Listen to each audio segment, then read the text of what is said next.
Hi hello എല്ലാ കൂട്ടുകാർക്കും നമ്മൾ പുതിയ വീഡിയോയിലിട്ട് സ്വാഗതം. അപ്പോൾ ഇന്ന് നമ്മളൊരു പ്ലാസ്റ്റിക് ബോട്ടിൽ എടുത്തിട്ടുണ്ട്, അതും ടീഷേൻ്റെ ബോട്ടിൽ.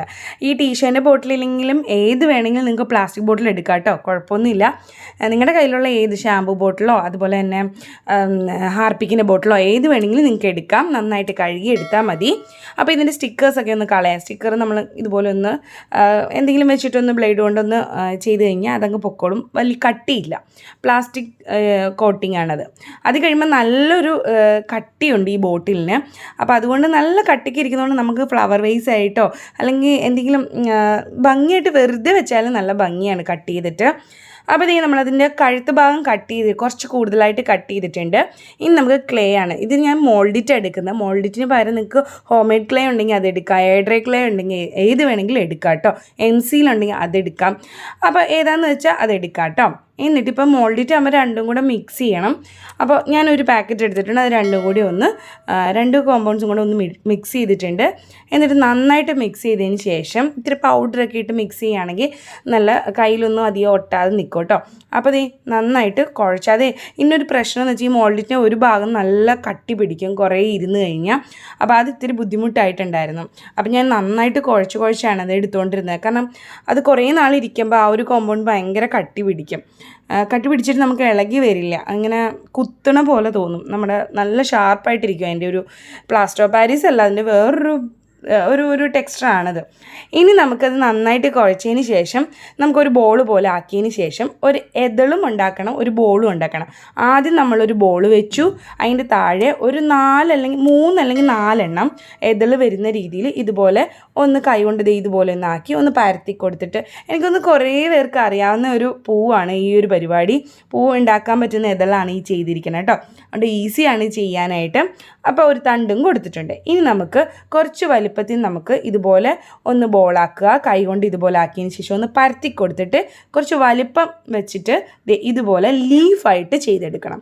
അപ്പോൾ അത് ഒരു 3 ഒരുമിച്ചിരിക്കുന്ന രീതിയിലും അതുപോലെ 3-4 എതള് താഴത്തേക്ക് ഇരിക്കുന്ന രീതിയിലുമാണ് നമ്മൾ പൂ ഉണ്ടാക്കിയിരിക്കുന്നത്. അപ്പോൾ ലീഫ് ഈ 3 ഒരുമിച്ചിരിക്കുന്ന രീതിയിലും ഉണ്ടാക്കി, അതുപോലെ തന്നെ ഫ്ലവറും ചെയ്തു. അപ്പോൾ ഇതുപോലെ നമുക്ക് കുറച്ച് കൂടുതൽ ഫ്ലവേഴ്സും ലീവ്സും ചെയ്തെടുക്കണം. അപ്പോൾ ഇതുപോലെ ഒരു ബോൾ വെച്ചു. എന്നിട്ട് ഇതുപോലെ ലീഫല്ല എതള് നമ്മൾ ഇതുപോലെ ഒരു 3 കൊടുക്കാം, 4 കൊടുക്കാം. അപ്പോൾ ഇതുപോലെ വെറുതെ കൈ കൊണ്ട് രണ്ടും ഒരേപോലെ തന്നെയാണ്, ലീഫും അതുപോലെ എതളും നമ്മൾ ഒരേപോലെയാണ് ഉണ്ടാക്കിയെടുക്കുന്നത് കേട്ടോ. അപ്പോൾ ആ ബോൾ ഒന്ന് പരത്തി കൊടുക്കാൻ മറക്കരുത്. നമ്മുടെ സൂര്യാന്തിപ്പൂ വിടർന്നിരിക്കാൻ എങ്ങനെയാണ് അതിനേക്കാളും ഒരു താഴത്തേക്ക് മാത്രം എതളാവുന്ന രീതിയിലാണ് ചെയ്യുന്നത്, മുകളിലേക്ക് നമ്മൾ ചെയ്യുന്നില്ല. അപ്പോൾ നമ്മളിപ്പോൾ ചെയ്തെടുത്തിട്ടുണ്ട്. എന്നിട്ട് ആ എതളൊന്ന് പരത്തി കൊടുക്കണം. എന്തെങ്കിലും വെച്ചിട്ടൊന്ന് പരത്തി കൊടുക്കാം.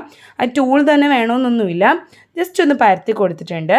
അപ്പോൾ തണ്ട് ചെയ്തിട്ടുണ്ട്, സ്റ്റെം ആയിട്ടുണ്ട്, ലീഫായിട്ടുണ്ട്, എതളുകളായിട്ടുണ്ട്. അപ്പോൾ പൂ എപ്പോഴും താഴത്തേക്ക് ഒരു 4 ഇതൾ ഇരിക്കുന്ന രീതിയിലാണ് നമ്മൾ പൂ ഉണ്ടാക്കിയിരിക്കുന്നത്. അപ്പോൾ ഇതുപോലെ ചെയ്തെടുക്കുക. ഇതൊക്കെ ഈസിയാണ് കേട്ടോ ചെയ്യാനായിട്ട്, കുട്ടികൾക്കും ചെയ്തെടുക്കാൻ പറ്റുന്ന ഒരു പരിപാടിയാണ്. ടൂളൊന്നും വേണ്ട. എന്നിട്ട് ലീഫിന് നമ്മളൊരു കത്തി എന്തെങ്കിലും വെച്ച് ഒന്ന് വരച്ചെടുക്കണം. എന്നിട്ട് നമ്മൾ ആ മുകൾ ഭാഗത്തായിട്ട് കണ്ടില്ലേ, ഈ ഒരു ഭാഗത്തായിട്ട് നമ്മൾ ക്ലേ വെച്ചിട്ടൊന്ന് ചുരുട്ടി കൊടുത്തു. ഇത്രയേ ഉള്ളൂ. ഇനി നന്നായിട്ട് ഉണക്കിയെടുക്കണം. എന്നിട്ട് ഉണക്കിയതിന് ശേഷം നമ്മൾ ഫുള്ള് ബ്ലാക്ക് കളർ കൊടുക്കുകയാണ്. അതിന് ചോക്ക് പെയിൻറ്റ് യൂസ് ചെയ്യാം, അതുപോലെ തന്നെ സാധാരണ അക്രിലിക് പെയിൻറ്റ് യൂസ് ചെയ്യാം, ഏത് വേണമെങ്കിൽ ഉപയോഗിക്കാം കേട്ടോ. അപ്പോൾ ഞാനിവിടെ ബ്ലാക്ക് കളർ കൊടുത്തു. ഫുള്ളും നന്നായിട്ട് ഉണങ്ങിയെടുക്കണം. എന്നിട്ട് നമ്മൾ പേൾ മെറ്റാലിക് കളേഴ്സോ അല്ലെങ്കിൽ പേൾ കളേഴ്സോ ഏത് വേണമെങ്കിലും യൂസ് ചെയ്യാം. കുറച്ച് ഹൈലൈറ്റ് ചെയ്ത് നിൽക്കാൻ വേണ്ടിയാണ് ഈ കളേഴ്സ് യൂസ് ചെയ്യണേ. അപ്പോൾ ഞാൻ ഗ്രീനാണ്, ആ ലീഫിനും തണ്ടിനും ഒക്കെ ഗ്രീൻ കൊടുക്കുക. ഇതുപോലെ നല്ല ഭംഗിയാണ് കേട്ടോ. ആ ഒരു ബ്ലാക്കിൽ ഒരു പേൾ കളേഴ്സ് കൊടുക്കുമ്പോൾ നല്ല രസമാണ്, നല്ല ഷൈനിങ് ആണ് കേട്ടോ കാണാനായിട്ട്. അപ്പോൾ നമ്മൾ ആ ഒരു ലീഫിന് 3 കൂടെ ഒരുമിച്ചിരിക്കുന്ന ലീഫാണ്. 1-2 ഒരെണ്ണമായിട്ടും ചെയ്തിട്ടുണ്ട് ഞാൻ. അപ്പോൾ അവിടെ എല്ലാം നമ്മൾ ഗ്രീൻ കൊടുത്തു. ഇനി നമ്മൾ ഫ്ലവർ, അതും പിങ്ക് കളറാണ് നമ്മൾ ഫ്ലവറിന് കൊടുക്കുന്നത് കേട്ടോ. അതും pink colour pearl metallic pearls colours ഏത് വേണമെങ്കിലും യൂസ് ചെയ്യാം. അപ്പോൾ അത് ക്യാമലിൻ്റെ ആണ് കേട്ടോ ഞാൻ യൂസ് ചെയ്യണേ. എന്നിട്ട് ഇതുപോലെ ആ ഒരു ബോളിൽ നമ്മൾ ആ ഒരു സെൻറ്റർ ഭാഗത്തായിട്ട് നമ്മൾ കോപ്പർ കളറും പിന്നെ കുറച്ച് പേൾ വൈറ്റും കൂടെ നമ്മൾ മിക്സ് ചെയ്ത് കൊടുക്കുന്നുണ്ട്. കുറച്ചൊന്ന് എടുത്തറിയാൻ വേണ്ടിയാണ് കേട്ടോ. ഇതുപോലെ കേട്ടോ. അപ്പോൾ കണ്ടില്ലേ, ഈ ഒരു എടുത്തറിയുകയും ചെയ്യും. അപ്പോൾ ഇപ്പോൾ അധികം പരിപാടിയൊന്നുമില്ല. പേൾ കളർ ഗ്രീനും പിങ്കും അതുപോലെ വൈറ്റും കോപ്പർ കളറും കൂടിയാണ് കൊടുത്തു വെച്ചിരിക്കുന്നത്. ഇനി നമ്മൾ ബോട്ടിൽ മൊത്തത്തിൽ നമ്മൾ കോപ്പർ കളറൊന്ന് കൈ കൊണ്ടോ അല്ലെങ്കിൽ സ്പോഞ്ച് കൊണ്ടോ ഒന്ന് തേച്ചെടുക്കണം. അപ്പം മുകൾ ഭാഗത്തും നമ്മൾ ആ ഒരു ഫ്ലവർ ഇരിക്കുന്ന ഭാഗത്തെല്ലാം കോപ്പർ കൊടുത്തു.